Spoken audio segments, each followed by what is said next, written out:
Welcome to my channel. Subscribe to the channel to not miss new videos. Alright, so let me set the scene. I'm a 32-year-old guy, been married for about 5 years to my wife, Claire. Things were pretty solid at first. We'd met in college, got married a year after graduation, and honestly, life seemed like it was heading in the right direction. The typical stuff: weekends spent hiking, dinners with friends, the usual. But a few months ago, something started to feel off. It wasn't any one thing, but a series of little things that just didn't sit right with me. I noticed Claire being distant, especially at night. She'd spend hours on her phone, texting or scrolling through Instagram, always with that little smile that seemed off. I tried to brush it off at first, thinking I was just being paranoid. But then there was that discussion in our school group chat. I don't know why it hit me so hard, but it did. It wasn't like we were in a group with a ton of people. Just a handful of former classmates, people we'd known for years. But in that chat, Claire had gotten into this weird, casual conversation with Mark, an old college friend of mine. Now, Mark and I hadn't spoken much after college, but he'd always been one of those guys who had that smooth, overly charming vibe, you know? Not the guy you'd immediately trust, but you wouldn't think much of him either. Anyway, Claire and Mark started texting more frequently. At first, I didn't think much of it, but after a while, I noticed they started having private conversations. Not just about school stuff, either. There was talk about personal life, small jokes, little things I hadn't been a part of. I couldn't shake the feeling that something wasn't quite right. Then came the moment that shattered everything. It happened during a discussion in the school chat about a reunion. Everyone was sharing old stories, making jokes about the past, and then boom, Claire said something. The moment Claire dropped that line in the chat, my heart sank. It wasn't anything overtly scandalous, but it was definitely off. She made a comment about how Mark had always known how to make her laugh, and then she added a laughing emoji. I know it seems like a small thing, but for some reason, it hit me in a way I couldn't explain. I stared at the screen, rereading it over and over. My stomach twisted. I didn't want to be the paranoid guy, but this felt different. I knew Claire and Mark had a history of being friends, but there was something about this exchange that felt way too cozy for my liking. I could feel the tension building in my chest, like a knot tightening with each second I spent staring at that message. I could almost hear the silence between us as I sat there, trying to figure out if I was overreacting. I tried to shake it off, but when she got home later that night, I couldn't keep it in anymore. We were sitting on the couch watching TV, and I casually asked, "Hey, are you and Mark close again?" I tried to keep it light, but I think she caught the edge in my voice. Her response was quick, almost too quick. "Yeah, just catching up. No big deal." I nodded, but I wasn't convinced. Her voice didn't match her words, and that was the first real sign I had that something deeper might be going on. But what could I do? I had no proof, just a gut feeling, and no one had ever told me how to handle gut feelings in a marriage. I spent the next few days in a fog. On the surface, everything seemed normal. Claire was still the woman I loved, still my partner in everything. But under the surface, I felt this growing distance, like something invisible was keeping us apart. My mind kept spinning. Was I just imagining things, or was something actually wrong? I didn't know. A few days passed, and that knot in my stomach never went away. I couldn't focus at work, couldn't sleep properly. It was like I was living in a fog, trapped between the reality of my relationship and the fear that something was slipping away from me. I had to confront her. I had to know the truth. One evening, after dinner, I asked Claire if we could talk. She looked at me, a little confused, probably because I hadn't brought it up again. The conversation felt like it was coming out of nowhere for her, but I had to ask. "Claire, is there something going on with you and Mark?" My voice trembled a little. I didn't mean for it to, but it did. I wasn't sure what I was afraid of: losing her, maybe hearing the truth. But it came out anyway. She froze. Her face shifted briefly, but noticeably. It was that moment where I could tell something wasn't right. It wasn't a reaction of guilt, but something else. She swallowed hard before responding. "What do you mean?" I couldn't keep it in anymore. I saw the messages in the group chat. You and Mark seem close. Too close. I felt my pulse racing, but I kept going. You've been talking to him a lot, haven't you? More than you tell me. Claire didn't respond immediately. She just stared at me, as if trying to decide what to say. Her eyes flickered to the side, and I noticed her lip quiver for just a second. But then, she shook her head. You're reading too much into it. It's just friendly conversation. I wanted to believe her. But I couldn't. Something in her tone didn't match her words. It was like she was trying to convince me, but more for her own sake than mine. I don't buy it, I said, my voice quieter than I wanted it to be. I've been feeling this distance, Claire. You're not the same, and I don't know why. I can't just ignore it anymore. Her eyes softened, but only for a moment before she stiffened again. I'm not cheating on you, she said, but it didn't feel like an answer to the question I'd asked. It felt like a shield, something to deflect the real issue. And in that moment, I knew I needed answers, not just assurances. The silence in the room was deafening after her response. We just stared at each other for what felt like forever. I was waiting for some sign, some crack in her facade that would tell me the truth. And then, as if on cue, Claire let out a long, shaky sigh, her face softening. Okay, she said, almost in a whisper. I've been talking to Mark more, and it's not just friendly.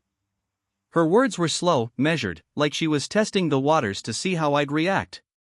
But I swear, nothing physical has happened. It's complicated. My chest tightened as I processed her words. I was expecting her to deny it, or at least deflect it more, but she wasn't doing that. Instead, she was giving me just enough to keep me hanging on.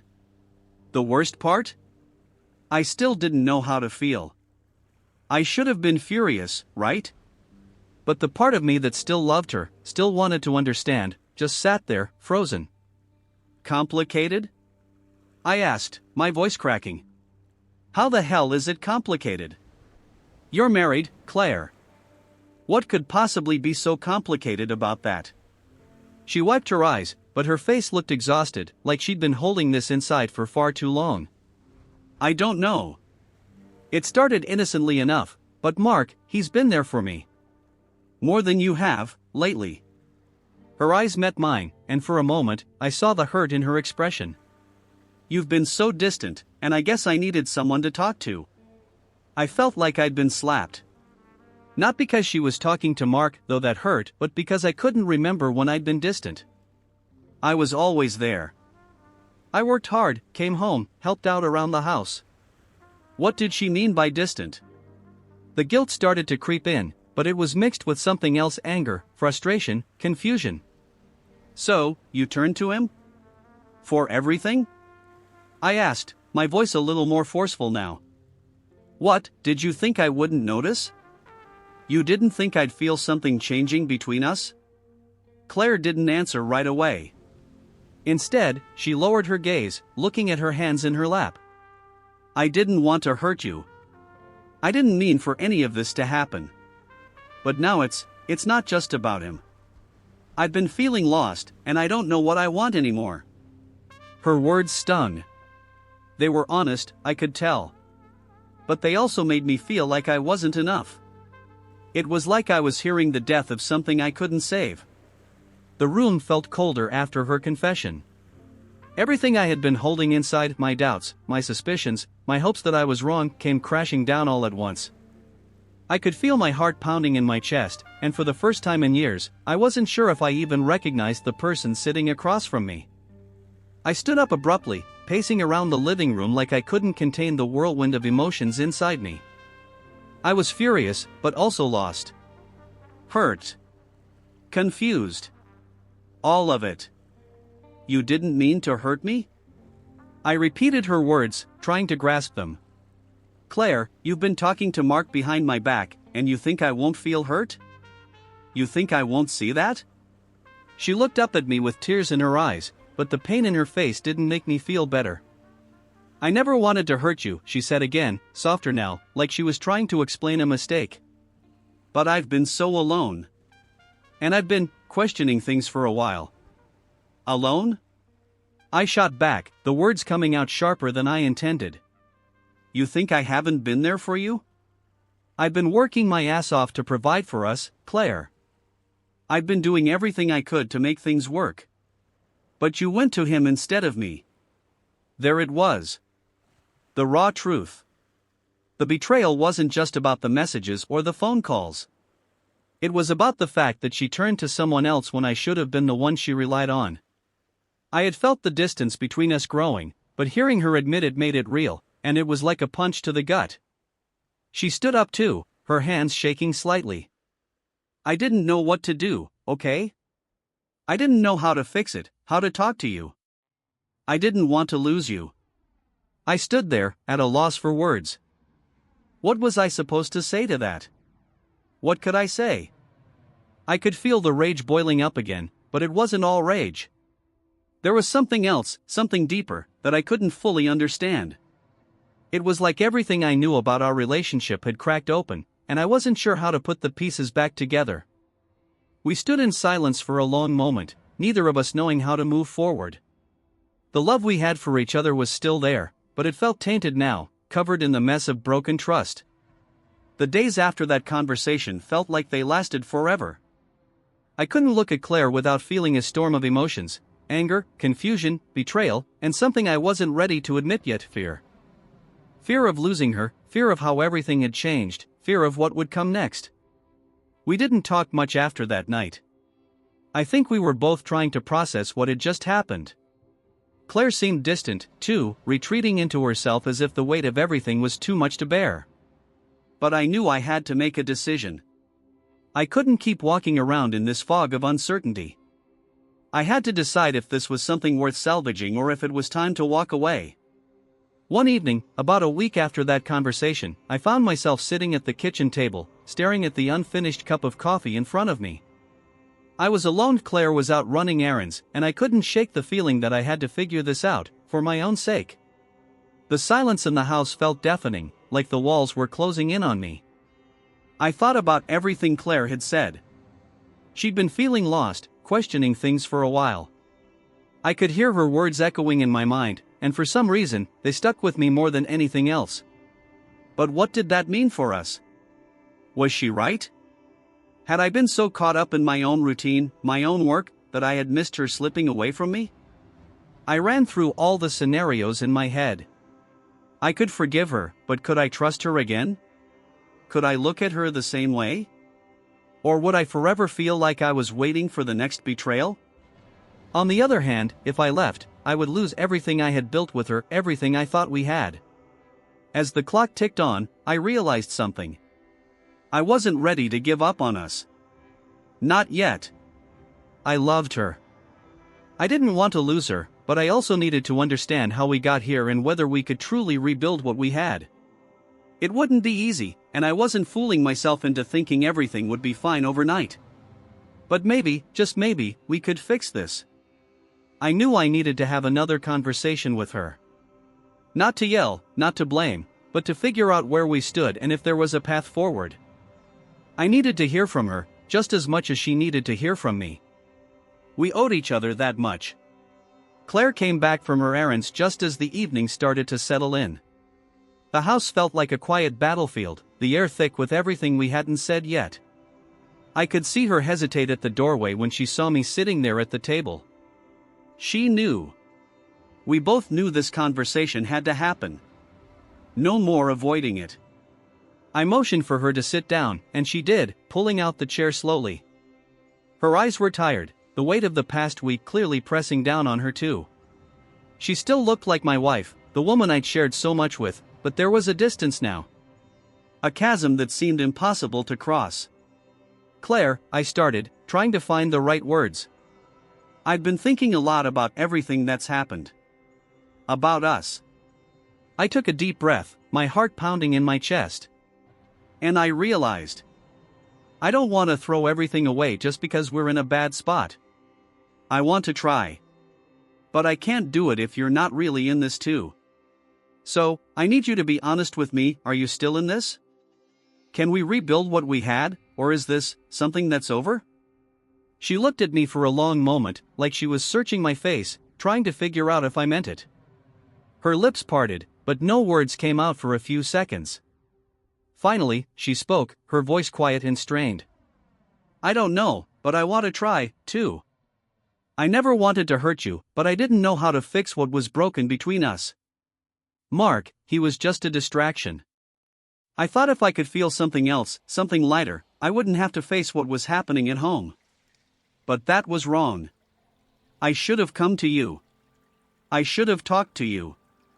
Her words hit me hard. Part of me wanted to scream, to tell her how much she had hurt me, how much I felt betrayed. But at that moment, all I could feel was the truth of what she said. She was lost. And in some ways, I was too. I sat there for a while, thinking about what she had just admitted. She wasn't excusing her actions, and that meant something. But could I really forgive her? Could I trust her again? I thought about the love we had, the years we'd spent together. Was that enough to overcome this? Or was this a wound that would never fully heal? "I'm hurt, Claire," I said softly, the weight of my words sinking in. "I don't know if I can just forgive you and pretend everything's fine. But I also don't want to give up on us. We've got to start talking, really talking, and figure out how we got here. We can't just sweep this under the rug and pretend it didn't happen." She nodded, wiping her eyes again, but there was a hint of relief in her expression. It wasn't all fixed in that moment, but at least we were both acknowledging the problem. "I'm sorry," she whispered. "I know I've messed up. But I want to fix this. I love you, and I don't want to lose you." I reached across the table and took her hand. The trust wasn't there yet, but the desire to try was. That was enough for now. I wasn't ready to give up on us, but I knew it wouldn't be easy. After that conversation, things didn't magically get better. They didn't even get close to better for a while. But at least we were talking. There were no more silent dinners or awkwardly avoiding eye contact. We made a pact to be honest with each other, even when it was hard, and to take small steps toward rebuilding trust. But let's be real, trust doesn't just come back overnight. Every time Claire and I were in the same room, there was a layer of tension between us, an invisible barrier that neither of us could break through. Every glance, every word felt charged, like we were both waiting for the other to slip up. The first few weeks after that conversation were the hardest. I tried to be patient with her, tried to give her the space she needed to figure things out, but at the same time, I couldn't shake the fear. What if this was all a game to her? What if Mark was still in the picture? I found myself double-checking her phone, noticing little things I hadn't before. I hated myself for it, but I couldn't help it. It wasn't just the physical distance anymore, it was emotional distance. There were times when I felt like we were just two strangers, sitting in the same house, going through the motions. But other times, I could see glimpses of the woman I married, the one I'd fallen in love with. Those moments were fleeting, but they gave me hope. The hardest part wasn't just dealing with Claire's actions. It was facing the truth about myself, too. The truth that I had been so consumed with work, with everything else in life, that I hadn't noticed the cracks forming in our marriage. I had been selfish in my own way. I had taken her for granted, assumed she'd always be there, that we'd always be fine. But we weren't fine. And we hadn't been for a long time. I couldn't expect Claire to do all the work in fixing this. I had to do my part too. So, I started small. I made a conscious effort to listen to her more, to spend more time with her, even if it meant taking a break from my work. I started asking her about her day, about what she needed, instead of just focusing on my own schedule. It wasn't perfect. It wasn't enough. But it was a start. We began going to therapy, separately at first. I didn't want to rush her into joint sessions right away. She needed time to process everything. I did too. But as we worked through our individual sessions, there were moments where we began to see the light at the end of the tunnel. We were both still hurting, still trying to understand each other, but we were trying. And that mattered. There were days when I was ready to walk away, when the pain of betrayal felt too heavy to carry. But then there were other days when we'd laugh together or share a quiet moment, and I'd remember why I fell in love with her in the first place. I wasn't ready to let go just yet. Weeks went by, and I found myself caught between two conflicting feelings, the longing for things to return to the way they were and the reality that we could never go back. Our relationship had changed, there was no denying that. But I also realized something important: sometimes, you have to go through the storm to see what really matters on the other side. One evening, after therapy, Claire and I were sitting on the couch, staring at the TV but not really watching it. We hadn't spoken much that night, but for some reason, this felt like a moment where things were calmer. For the first time in a long time, I didn't feel like the weight of the world was on my shoulders. We were just two people, sitting next to each other, trying to make sense of everything that had happened. It was her who broke the silence. "I've been thinking a lot about the future," she said quietly, not looking at me. "About us. I know we can't fix everything overnight, but I want to get back to a place where I can trust you again. And I want you to trust me." Her words hit me differently that night.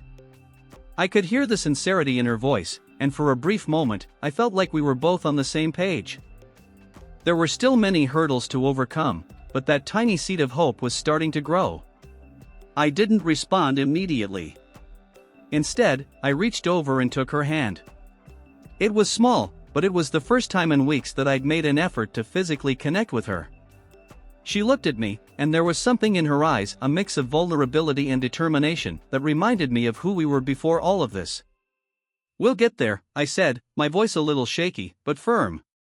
"I know it won't be easy, and I can't promise it'll be the same as it was before. But I'm not giving up on us, Claire. I want us to find our way back to each other." She smiled softly, her eyes glistening with tears, but there was something different about her smile now. It wasn't the kind of smile you give when you're pretending everything is fine. It was the smile of someone who was committed to doing the hard work, just like I was. And that was enough for me. Just when things started to feel a little more stable, life threw us a curveball. I'd like to say it was a simple misunderstanding, but it wasn't. It was a test, a real one, and it came when I least expected it. One Saturday afternoon, Claire was out with some friends, and I was at home, trying to catch up on work. My phone buzzed with a message from an unfamiliar number. At first, I thought it was spam, but then I saw the name, Mark. I froze. My stomach dropped. It was a message from him, and there was no mistaking the tone. "I still care about her. She needs someone who truly understands her. I think you need to let her go." The message rattled me. I hadn't expected him to pop up again, especially after everything that had happened. And yet, there it was right in front of me, like an open wound I was trying to ignore. My immediate reaction was anger. I wanted to reply, to tell him off, to make it clear that Claire and I were working through our issues. But I knew better. Responding out of anger would only make things worse. I didn't say anything. I just stared at the message for what felt like an eternity, trying to process it. Was this him trying to sow discord between us again? Or was this just a final attempt to win her back? Either way, I couldn't let it affect what we were working on. I had to put my trust in Claire. I had to believe that what we were building could survive this. I waited for Claire to come home, my mind racing. When she walked through the door, I couldn't keep it inside anymore. I showed her the message. "Claire, I need you to tell me the truth. Is this something you want to revisit, or are we past this? Because I can't keep going forward if I don't know where you stand." She looked at the message, her face unreadable for a moment. Then she exhaled slowly. "I never wanted him back," she said firmly, her eyes meeting mine. "I'd been clear about that. He's been texting me, and I've ignored him, but I didn't tell you because I didn't want to make things worse. I should have, and I'm sorry." I felt a surge of relief, but it didn't last long. The fact that she'd kept it from me hurt more than I wanted to admit. Why hadn't she told me about his messages? Was she hiding something? Was there still a part of her that was connected to him?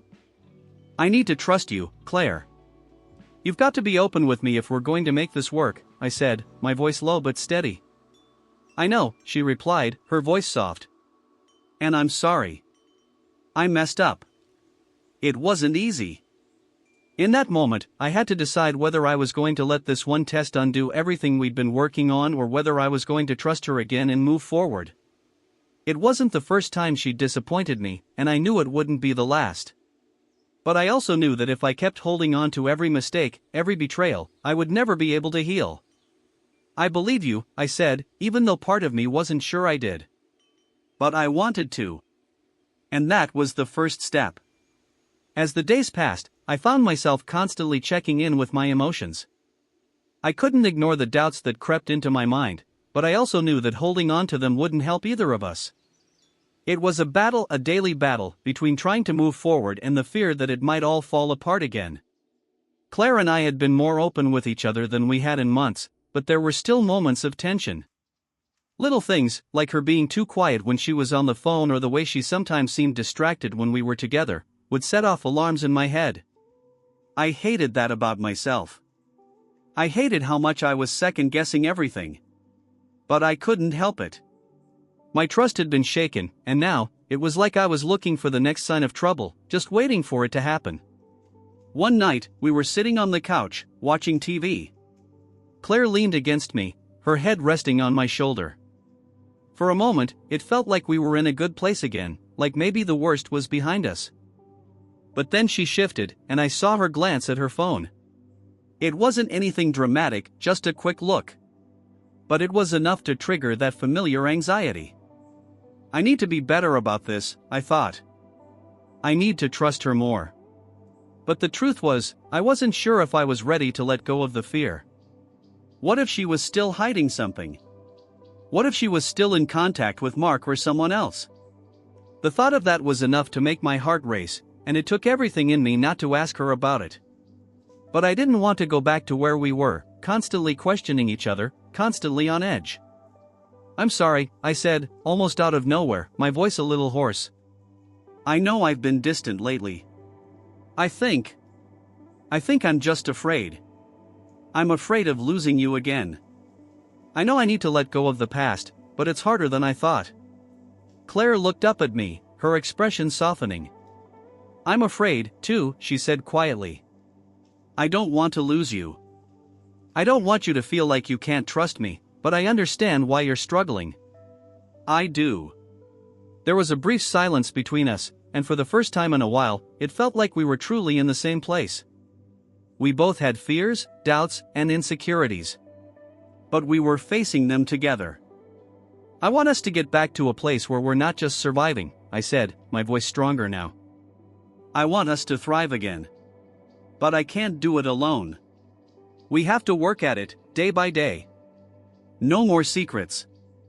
No more pretending things are fine when they're not. Claire nodded, squeezing my hand. I want that too. And I'm willing to do whatever it takes. That was the turning point for me. I realized that this journey wasn't about erasing the past or pretending everything was fine, it was about building something new.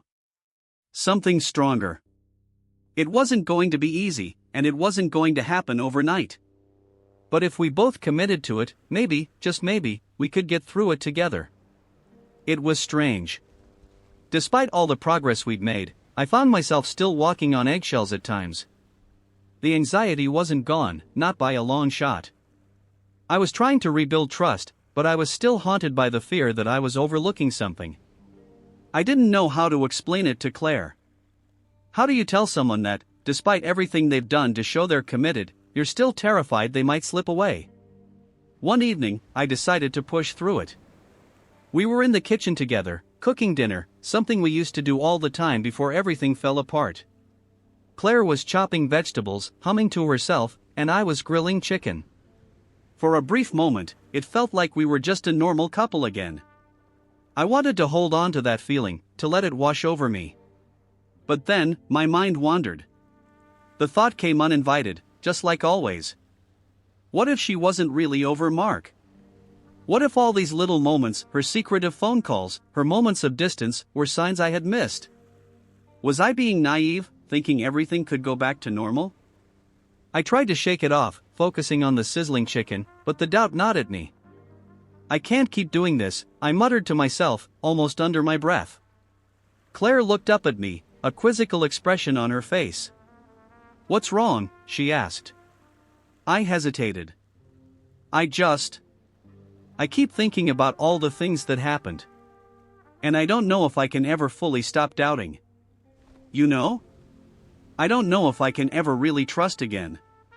The air between us felt heavy, and Claire's expression shifted to one of understanding, but also concern. She set the knife down and walked over to me. "I get it," she said quietly. "I do. I know I hurt you. And I wish I could take back all of it, but I can't.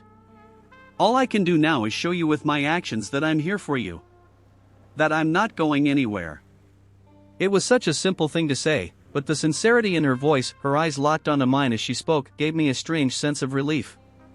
Maybe I couldn't trust fully yet, but there was a truth in her words that I had to acknowledge. She wasn't the same person who had betrayed me. She was someone who was willing to put in the work to fix things. I could see that now, even though I still had to deal with the fear. I felt the weight of the past few months settle on my shoulders. The anger, the sadness, the betrayal, they were all still there, but they didn't consume me anymore. They were just part of the story. A chapter that had to be written for us to understand how much we wanted the next one to be different. I'm scared, too, I admitted, looking at her. But I'm willing to try. I want us to be better than before. Her face softened, and she took my hand. We will be. I promise. And for the first time in a long time, I believed her. In the weeks that followed, things were different. Not perfect, but different. The tension was still there, but it had shifted from the constant fear of betrayal to something else, a quiet rebuilding. It was as if we were both walking on a tightrope, balancing between the past and the future, trying to find solid ground. We both worked hard at it, in our own ways. Claire kept up with her therapy sessions, and I continued to lean into my own support network, talking to friends who had been through similar struggles. It wasn't glamorous or easy, but we were making progress.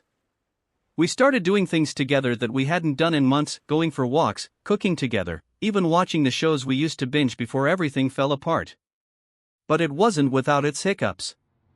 There were still nights when I would wake up in the middle of the night, drenched in sweat, haunted by the fear that everything was about to fall apart. I'd lie there, staring at the ceiling, wondering if I was just kidding myself, trying to patch up something that could never be whole again. There were also times when Claire would look at her phone, and I'd catch myself holding my breath, waiting for the moment when she would pull away from me again. It wasn't easy to fight those feelings, but I was trying. We both were. Slowly but surely, we were learning to trust each other again, piece by piece. Then came the day that I'll always remember. It wasn't anything grand or dramatic, but it felt like a milestone. Claire and I had just gotten home from an afternoon hike. We were both sweaty and tired, but in that good, satisfying way. We dropped our backpacks on the floor, and I flopped onto the couch, letting out a sigh of relief. Claire joined me, sitting next to me, and for a while, we didn't say anything. We just sat there, breathing deeply, letting the silence fill the room. But then, she turned to me and smiled, a real, genuine smile.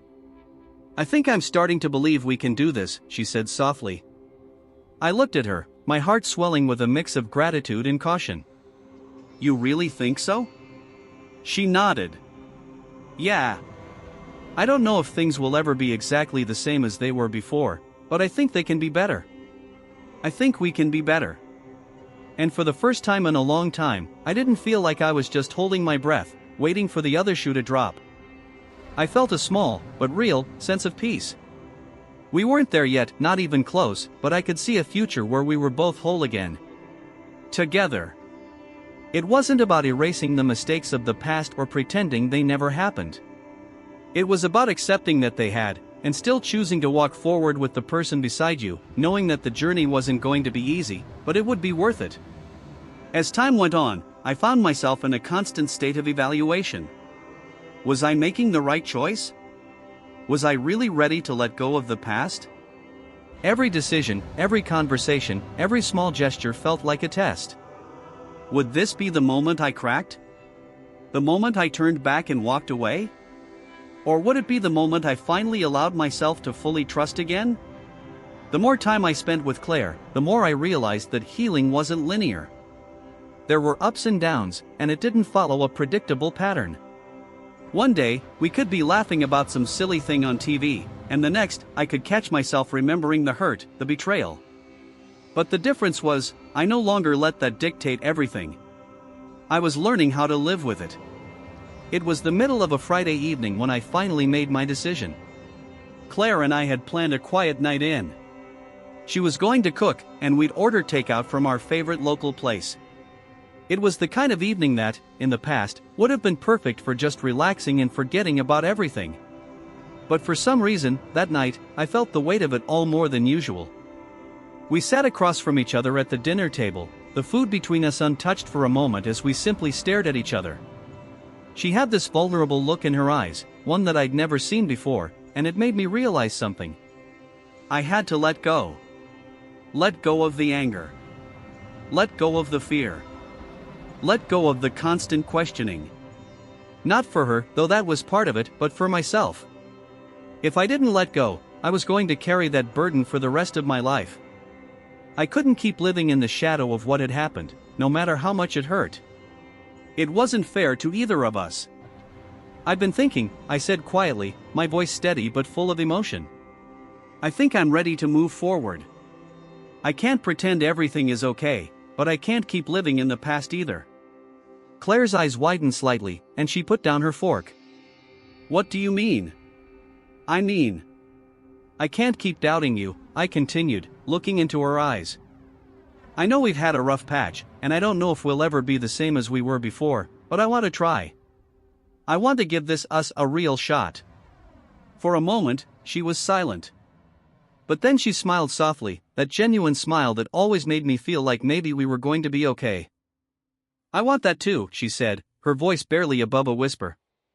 And in that moment, I knew that the choice I was making wasn't about erasing the past, it was about choosing the future. It was about choosing to believe that the love we had could be rebuilt, and that the pain of betrayal could one day fade, even if just a little. Looking back now, I can see how much I've changed. The person I was before all of this happened is almost a stranger to me. The man who thought he had everything figured out, who had his life mapped out with clear, straight lines, is no longer the same person. What happened with Claire, what happened to us, shattered that illusion of control. But in a way, it was the best thing that ever happened to me. Not the betrayal itself, not the lies, not the heartbreak. Those things sucked.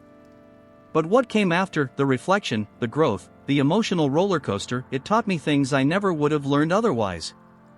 I learned that trust isn't something you get back overnight. It's like a fragile vase, cracked but still there, waiting to be glued together again.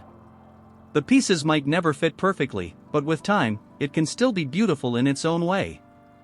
I learned that no one is perfect. Not me, not Claire, not anyone. People screw up. They make mistakes, sometimes big ones, and the only real choice we have is whether or not we're willing to work through it together. I learned that forgiveness isn't just about letting the other person off the hook. It's about letting yourself heal. Holding on to anger, holding on to resentment, it only keeps you stuck in the past. And sometimes, the best way to move forward is to let go, even when it feels like the hardest thing to do. And finally, I learned that there's no timeline for healing. It's not a straight path. It's messy, it's uneven, but it's still progress. Every step you take, no matter how small, counts. If I could give advice to anyone going through something similar, it would be this: trust is fragile, and relationships are complicated. Don't rush the process. Don't expect everything to fall into place the way you think it should. Take it day by day, and give yourself permission to feel everything: anger, sadness, relief, joy. All of it. And when you're ready, allow yourself to rebuild. Relationships take work. They take vulnerability. They take the willingness to admit you're not always right, and that's okay. But if the person you're with is willing to fight for it too, then it's worth it. Don't give up on something that feels worth saving. I'm not sure where Claire and I are headed, but I do know this: we're on this journey together. And no matter how rough the road may get, we're taking it one step at a time. And for me, that's enough.